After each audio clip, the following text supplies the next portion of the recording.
नमस्कार।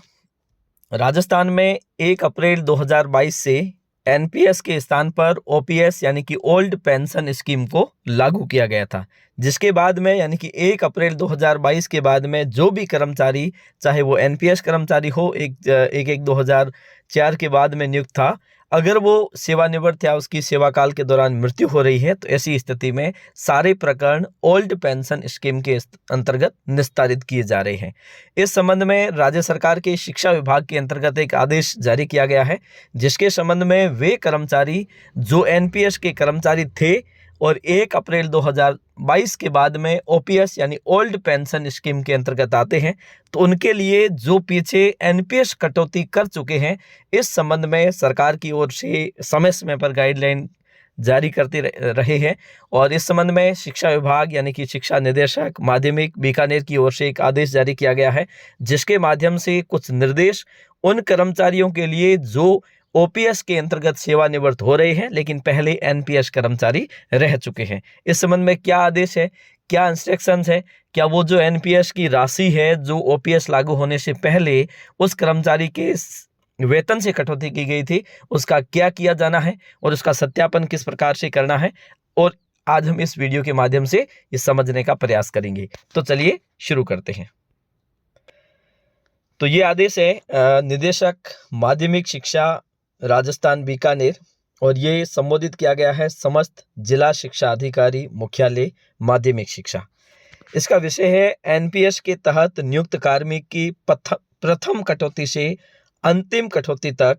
सत्यापन के संबंध में। और ये प्रसंग है, ये पहले का आदेश जारी हुआ है 2/12/2024 का, और ये आदेश है, पत्र क्रमांक भी इसमें दिया गया है। ठीक है। उपयुक्त विषयान अंतर्गत एवं प्रासंगिक पत्र के क्रम में निदेशालय राज्य बीमा एवं प्राविधायी निधि विभाग के प्रासंगिक पत्र दिनांक 12/6/2024 के द्वारा दिनांक 1 अप्रैल 2022 एवं उसके पश्चात मृत्यु एवं सेवानिवृत्त होने वाले राज्य सरकार के एनपीएस कार्मिकों के प्रकरणों की पुरानी पेंशन योजना का कार्मिक मानते हुए निस्तारण किए जाने के संबंध में प्रक्रिया निर्धारित की गई है।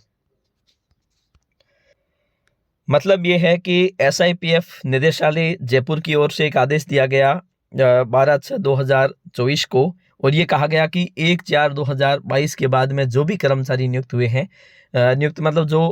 ओपीएस के अंतर्गत आ रहे हैं, तो उन्हें एनपीएस में अगर वो सेवानिवृत्त हो रही है या फिर उनकी सेवा काल में मृत्यु हो रही है, तो ऐसी स्थिति में उन्हें ओपीएस का मानते हुए उनके प्रकरण का निस्तारण किया जाना है, ऐसे निर्देश दिए गए हैं।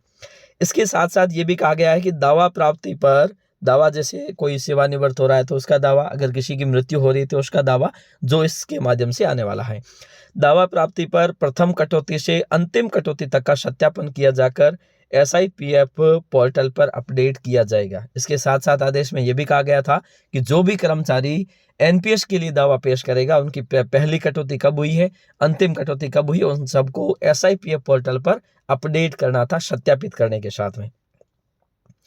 कार्मिकों की कटौतियों का सत्यापन विभागीय रिकॉर्ड, एनपीएस पासबुक अथवा जीए 55 के आधार पर किया जाकर आरपीएफएफ आरजीएचएस की कटौतियां और एनपीएस से आहरित राशियां यदि कोई हो तो घटाया जाएगा के अनुसार कार्यवाही कर इस कार्यालय को अवगत करवाएं। मतलब ऐसा कोई कर्मचारी जिसने एनपीएस की राशि पूर्व में आहरित की है, यानी कि विड्रॉल की है 25% राशि, और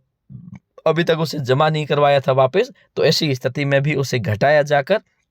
जो वर्तमान में शेष है, जो कर्मचारी अब सेवानिवृत्त हो रहे हैं और जो पहले एनपीएस के अंतर्गत आते थे और अब ओपीएस के अंतर्गत सेवानिवृत्त हो रहे हैं या फिर उनकी सेवा काल में मृत्यु हो रही है, तो ऐसी स्थिति में उनके प्रकरण को बनाकर एनपीएस का पूरा ब्यौरा सत्यापित करना है। कहाँ पे? एसआईपीएफ पोर्टल पर। वो कैसे होगा? वो विभागीय जो भी रिकॉर्ड है, उसके जो पे मैनेजर के माध्यम से जो जीए 55 निकलेगा या फिर जो एनपीएस की पासबुक है, उसके माध्यम से संबंधित डीडीओ के द्वारा इसका सत्यापन किया जाएगा और उसके बाद में ही आगे प्रकरण भिजवाया जाए, ताकि उस कर्मचारी को जो एनपीएस का पहले था, एनपीएस राशि का भुगतान भी एक तय मानकों के अनुसार किया जा सके और उसमें किसी प्रकार की देरी ना हो। आज के लिए इतना ही। धन्यवाद।